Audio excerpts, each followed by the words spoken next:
Elon டைரக்ஷனில் நம்ம Kavin leader நடிக்கிற படம் தான் ஸ்டார். இந்த படத்தோட மியூசிக் டைரக்டர் நம்ம யுவன் சங்கர் ராஜா தான். இந்த ஸ்டார் படத்தை வர மே 10 தியேட்டர்ஸில் ரிலீஸ் பண்ணுறோம்னு அஃபிஷியலாக சொல்லி ஒரு நியூ போஸ்டரும் லான்ச் பண்ணியிருக்காங்க. இந்த படத்துக்கு நல்ல எதிர்பார்ப்பு இருக்குது. நம்ம கவினுக்கு லாஸ்ட்டாக ரிலீஸ் ஆன டாடா ஒரு பிக்கெஸ்ட் பிளாக் பஸ்டர் மூவி, அதனாலேயே இந்த ஸ்டார் படத்துக்கு நல்ல எதிர்பார்ப்பு இருக்குது. அடுத்து அரண்மனை 4 இந்த படத்தை சுந்தர் சி டைரக்ஷன் பண்ணி சுந்தர் சி, தமன்னா, ராஷி கண்ணா, யோகி பாபு இவங்கெல்லாம் சேர்ந்து நடிச்சிருக்காங்க. இந்த அரண்மனை 4 படத்தை ஃபஸ்ட்டு ஏப்ரல் 26 தான் தியேட்டர்ஸில் ரிலீஸ் பண்ணுறோம்னு சொல்லியிருந்தாங்க.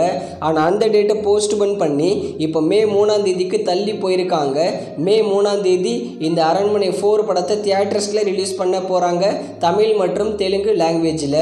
அடுத்து மங்காத்தா நம்ம அஜித் குமாரோட பிக்கெஸ்ட் பிளாக் பஸ்டர் மூவி.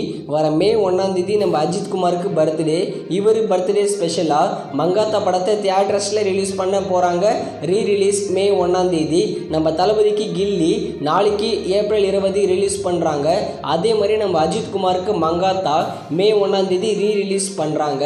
அடுத்து சிதம்பரம் டைரக்ஷனில் பிப்ரவரி 22 தியேட்டர்ஸில் ரிலீஸ் ஆன படம் தான் மஞ்சுமெல் பாய்ஸ். இது ஒரு mega black Bastar movie.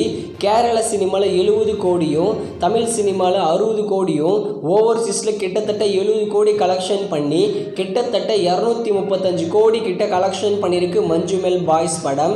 Manjummel boys படத்தை வர மே 3 டிஸ்னி ப்ளஸ் ஹாட் ஸ்டாரில் தமிழ், தெலுங்கு, மலையாளம், ஹிந்தி, கன்னடான்னு எல்லா லாங்குவேஜிலும் ப்ரீமியர் பண்ண போகிறோன்னு அஃபிஷியலாகவே சொல்லியிருக்காங்க. தியேட்டரில் பார்க்க மிஸ் பண்ணவங்கலாம் மே 3 ஹாட் ஸ்டாரில் பார்த்து என்ஜாய் பண்ணுங்கள். பார்க்க ஒருத்தான படம் தான் இந்த மஞ்சுமெல் பாய்ஸ்.